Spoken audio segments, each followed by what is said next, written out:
பேர் வந்துட்டான்னு சொன்னா 1000 பேருடைய அமல் ஒரு ஆளு கிடைச்சா, 1000 பேருடைய நன்மை ஒரு ஆளு கிடைச்சா கன்ஃபார்ம் வெற்றி பெற்றுவானா இல்லையா?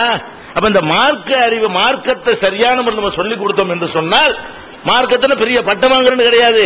என்ன உங்களுக்கு தெரியுதோ, உங்களுக்கு தெரிஞ்ச ஒரு நல்ல காரியத்தை அடுத்தவனுக்கு சொல்லி அவனை நல்ல வழி கொண்டு வந்தீங்க. ஒருத்தன் வட்டி வாங்கிட்டு இருக்கிறான், அவனுக்கு திரும்ப திரும்ப நீங்க சொல்லி அந்த வட்டியில இருந்து அவனை காப்பாத்தி விட்டீங்க.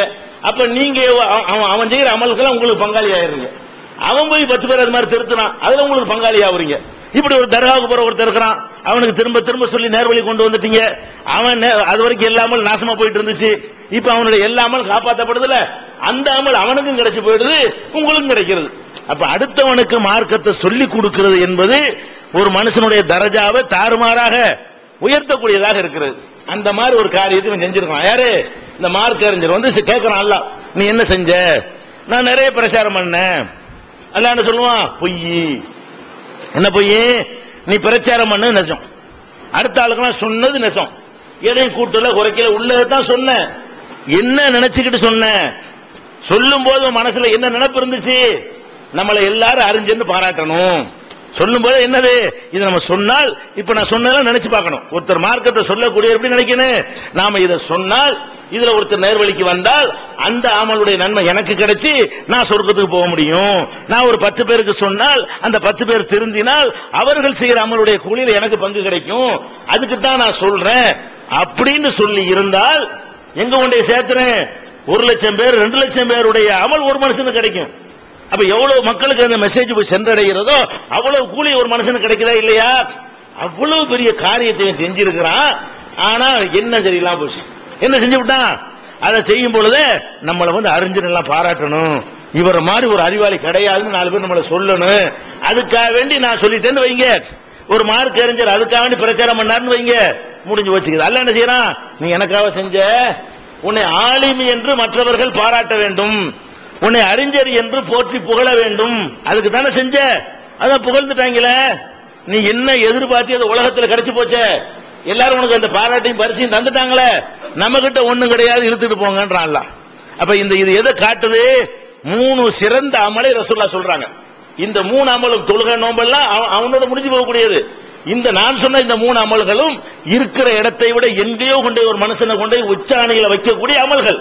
அப்படியான ஒரு 3 அமலை செஞ்சா கூட உங்களுடைய எண்ணம் அல்லாஹ்வுக்காக இல்லாம வேற வேற கலப்படமாக இருந்து விடுமையானால், அல்லது மனிதர்களுடைய தயவை நாடி நீங்கள் செய்பவர்களாக இருப்பீர்களேயானால் உங்களுடைய எல்லா அமல்களுக்கும் கூலியும் இல்லாம போயிடும்.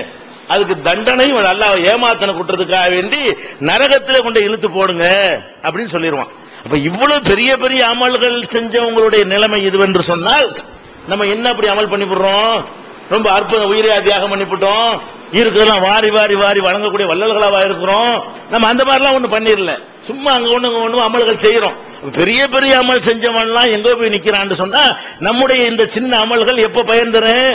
இது பயன் தராட்டி நமக்கு எது என்ன ஆகும்? அப்ப நம்ம செய்கிற ஒவ்வொரு அமல்களும் இதுவரைக்கும் நம்மள்ட்ட இல்லாட்டா கூட என்ன செய்யணும்? இப்ப மாத்தணும். எந்த இபாதத்தை நான் செய்வதாக இருந்தாலும் நான் என்ன செய்ய மாட்டேன்?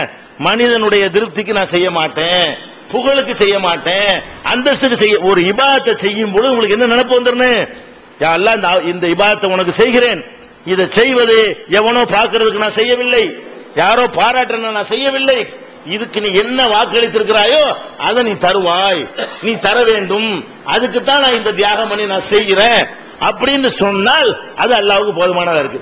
ரொம்ப அல்லாஹ் எதிர்பார்க்கல. அல்லாஹ் வந்து ரொம்ப கம்மியா எதிர்பார்க்கிறான். நம்ம ஒரு பெரிய 1000 ரூபாய் ஒரு நாளைக்கு சம்பளம் தர்றோம் வந்து நம்மள்ட்ட 24 மணி நேரத்தையும் எதிர்பார்ப்பான். ஒரு நாளைக்கு எனக்கு 1000 ரூபாய் சம்பளம் ஒருத்தன் தர்றான்னு சொன்னா அவனுக்கு நான் எப்படி பாடுபடணும்? என்னுடைய 24 மணி நேரம் அவன் சொல்ற வேலையை செஞ்சாதான் எனக்கு 1000 ரூபாய் எனக்கு சம்பளம் கிடைக்கும். ஆனால் அல்லாஹ் என்ன செய்யறான்? உங்களுக்கு ரொம்ப எதிர்பார்க்கல. ரசூல் ஸல்லல்லாஹு அலைஹி சொல்றாங்க, ஒரு மனிதன் வயிறு புடைக்க சாப்பிடுகிறான், அக்கிலத்தை வயிறு புடைக்க சாப்பிட்டு விட்டு யஹ்மதுஹா அல்ஹம்துலில்லாஹ் என்று ஒரு வார்த்தையை சொல்கிறான், அது போதும். எது போதும்? இவ்வளவு சாப்பிட்டதுக்கு அல்லாஹ் நம்மகிட்ட எதிர்பார்க்கிறது என்ன? அல்ஹம்துலில்லாஹ். ஆனா அங்க உள்ளத்துல இருந்து வரணும், நான் இது நானா சம்பாதிக்கல இறைவா, நீ தான் இதை கொடுத்த, நீ கொடுக்கலன்னா சாப்பிட்டு இருக்க முடியாது, நீ கொடுத்தா கூட கொடுத்து 50 பேரும் சாப்பிடவா செய்யறான்? எத்தனை பேருக்கு அல்லாஹ் காசு பணத்தை கொடுத்திருக்கிறான், திங்க கூடாதுவான் டாக்டர். வீட்டுல எல்லாமே இருக்கும். அப்ப நான் வயிறார சாப்பிடுறேன்னு சொன்னா அதற்கேற்றவாறு என்னுடைய உடல் அமைச்சது நீ தான், அந்த உணவை தந்தது நீதான். இதுக்கு என்னால இதை நான் சம்பாரிச்சுக்கல, இறைவா இதற்கான புகழ் உனக்கு தான் அப்படி நினைத்து ஒரு அல்ஹம்துலில்லாஹ் பெரிய கஷ்டமான காரியமா, இதுக்கு மார்க்கு பயங்கரமா அல்லாஹ் போடுறான். அல்லாஹ் பாக்குற என்னன்னு விளங்குதா உங்களுக்கு? அளவு பெருசா இருக்கான்னு பார்க்க மாட்டேங்கிறான். அந்த காரியம் தரமா இருக்கு. அல்லாஹ்விட தரம் என்பது என்ன? நம்ம பொருள் மெட்டீரியல் மட்டும் தரத்தை பார்ப்போம். அல்லாஹ்விடத்துல தரம் என்பது என்னன்னு கேட்டா, அது உள்ளத்திலிருந்து வருகிறதா, இறை திருப்திக்காகத்தான் அது வருகிறதா அப்படின்னு பார்க்கணும். திருக்குறான் அல்லாஹ் சொல்லி காட்டுறான். ஒரு ஆளுக்கு நம்ம தர்மம் செய்யறோம், தர்மம் செய்யும் பொழுது நம்மள அதிகம் என்ன வருது? தர்மம் செஞ்சுட்டோம், ஒரு ஆளுக்கு 1000 ரூபாய் கொடுத்துட்டு வைங்களேன், அடுத்த நாள் ரோட்ல நம்ம போகும்போது எதுக்க வர்றான், அவன் பாட்டு போயிட்டு இருக்கான்னு வைங்க, 1000 ரூபாய் கொடுத்தோம், நம்மளை பார்த்து ஒரு சிரிக்க கூட இல்லை, நம்ம எதிர்பார்க்கணும் ஒரு 1000 ரூபாய் கொடுத்த என்ன செய்யணும், நல்லா இருக்கலாம்னு கேட்கணுமா? அவன் பாட்டு எப்பவும் போல போயிட்டு இருக்கான். நேற்று 1000 ரூபாய் வாங்கின ஒருத்தனை இன்னைக்கு ரோட்ல பாக்குறோம், அவன் பாட்டு போயிட்டு இருக்கான். நம்ம என்ன நினைக்கிறோம்? நம்மள்ட்ட 1000 ரூபாய் வாங்கி விட்டு நம்ம போறோம், கடுக்கிற மாட்டேங்கிறான், நம்மளை பார்த்து பள்ளி அளிக்க மாட்டேங்கிறான், என்ன முதலாளி சோமால் கேட்க மாட்டேங்கிறான் அப்படின்னு நினைக்கிறோமா இல்லையா? இது கூட எதிர்பார்க்க கூடாது. அல்லாஹ் சொல்லி காட்டுறான், இன்னமா நுத்வைமுக்கும் லிவஜ்ஹில்லாஹ், உணவு கொடுத்து விட்டு தங்கள்கிட்ட இருந்த உணவுகளை எல்லாம் இல்லாதவர்களுக்கு கொடுத்து விட்டு, அந்த ஒரு குடும்பத்தார் என்ன செய்யறாங்க, பிள்ளைகள் எல்லாம் தூங்க வச்சுட்டு விருந்தாளிக்கு அந்த உணவு கொடுக்கறாங்க. அதை கொடுத்துறவங்க சொல்றாங்க, இன்னமா நுத்வைமுக்கும் லிவஜ்ஹில்லாஹ், நாங்க உங்களுக்கு உணவு தந்தது அல்லாஹ்வுடைய திருப்தியை நாடிதான், லா நுரீது மின்கும் ஜஸாஅன் வலா ஷகூரா, உங்கள்கிட்ட பிரதிபலனை இன்னைக்கு நான் சோறு போட்டா நாளைக்கு நீ போடுவ என்று நான் உன்கிட்ட எதிர்பார்க்கல, உன்கிட்ட நன்றியும் நான் எதிர்பார்க்கல. ஏன் நன்றி சொல்ல அப்படின்னு நான் எதிர்பார்க்க மாட்டேன். உனக்கு நான் சோறு போட்டது அல்லாஹ் போட சொன்னான், அதுக்காக போட்டிருக்கிறேன், இதை போட்டா அங்க வாங்கிக்கிறேன், இங்க செலுத்த வேண்டியது அங்க போய் வாங்கிக்கிற வேண்டியது, அந்த கணக்குல உனக்கு போட்டிருக்கனே தவிர நீ என்கிட்ட சாப்பிட்டதுக்காக நீ நன்றி சொல்ல தேவையில்லை, எனக்கு நாளைக்கு கஷ்டம் வரும்போது நீ உதவி செய்ய தேவையில்லை, அதை எதிர்பார்த்து நான் உனக்கு உதவல என்று அவர்கள் சொன்னதை அல்லாஹ் குர்ஆன்ல எடுத்து சிலாகித்து சொல்றான். ஒரு ஏழை குடும்பம் தங்கள் குடும்பத்துக்கு கூட உணவு இல்லாமல் வந்த விருந்தாளிக்கு கொடுத்துவிட்டு இதை சொன்னாங்களாம், நாங்க உங்களுக்கு விருந்து தந்தமே, கோடி கோடியா நாங்க வச்சுக்கலாம் தரல, நாங்களே கஷ்டப்படத்தான் செய்யறோம், உங்களுக்கு தந்ததற்கு காரணம் என்னவென்று சொன்னால் அல்லாஹ் கொடுக்க சொல்லி இருக்கிறான், அதுக்கு தான் தந்தமே தவிர உன்னுடைய நன்றியை நாங்கள் எதிர்பார்க்கல. இப்படித்தான் அல்லாஹ் நம்ம இடத்துல எந்த ஒரு அமலை செய்தாலும் எதிர்பார்க்கிறான். நம்ம எந்த ஒரு இபாதத்தை எடுத்து பார்த்தாலும் இதை சேர்த்து சேர்த்து அல்லாஹ் சொல்றோம். இப்ப நம்ம குர்பானிங்கிற ஒரு அமலை செய்யறோம், குர்பானிங்கிற பெரிய கிடா இருக்கிறோம், 10 கிடாயா இருக்கிறோம், ஊருக்கே வளைச்சு போடுற இதுக்காக நன்மை கிடைக்குமா?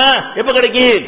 அல்லாஹ் சொல்றான், லைகனாலுல்லாஹ லுஹுமுஹா வலா திமாவுஹா, அதனுடைய இறைச்சி அல்லாஹ்வை போய் சேராது, அவனுடைய ரத்தம் அல்லாஹ்வை சேராது, வலாக்கின் யனாலுஹு தக்வா மின்கும், உங்க உள்ளத்தில் இருக்கிற அந்த இறை அச்சம் இருக்குதே அதுதான் போய் சேரும். அந்த குர்பானை கொடுக்கும் பொழுது இறைவா இப்ராஹிம் நபி அவர்களை அவர் மகனை அறுத்து நீ பலியிட சொன்னாய், அதுக்கு பதில் அவர் முன் வந்தார், அதுக்கு பதிலாக நீ ஒரு ஆட்டை கொடுத்தாய், அதை வழிமுறையாக கொண்டு நான் இதை செய்கிறேன், நான் என்னுடைய பிள்ளைகளை என்னையே தியாகம் செய்ய வேண்டிய நிலை வந்தாலும் அதுக்கு நான் தயாராயிருப்பேன், அதுக்கு அடையாளமா இதை அறுக்கிறேன்னு சொல்லி அறுத்தால் அப்ப என்னவாயிரும்? கூலி கிடைக்குமே தவிர எங்க வீட்டுக்கடா பெருசா உங்க வீட்டுக்கடா பெருசா, நான் 2 கொடுத்தனா நீ 5 கொடுத்தியா, இந்த எண்ணத்திற்கு நம்ம கொடுத்தோமையானால் அது கூட பயனற்று போய்விடுகிறது. அப்ப அல்லாஹ்விடத்துல நம்ம செய்கிற அமல்களை காப்பாற்றிக் கொள்வதற்கு நீங்க ஒரு சுப்ஹானல்லாஹ் கூட சொல்லிட்டு போங்க, அது நன்மை தரக்கூடியதா. இப்ப அவன் அல்லாஹ்வுக்கு நான் செய்யறேன், பெருமைக்கு செய்யல, புகழுக்கு செய்யல, வேற எந்த ஒரு உலகத்து பிரதிபலனை எதிர்பார்த்து செய்யல, இந்த மாதிரி பக்குவத்தை நம்ம உள்ளத்துல வளர்த்துக் கொள்ள வேண்டும்.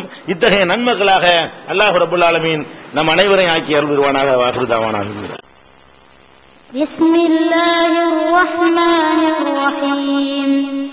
அலம் நஷ்ரஹ் லக ஸத்ரக் வ வதஅனா அன்க விஸ்ரக் الذي أنقض ظهرك ورفعنا لك ذكرك فإن مع العسر يسرا إن مع العسر يسرا فإذا فرغت فانصب وإلى ربك فارغب.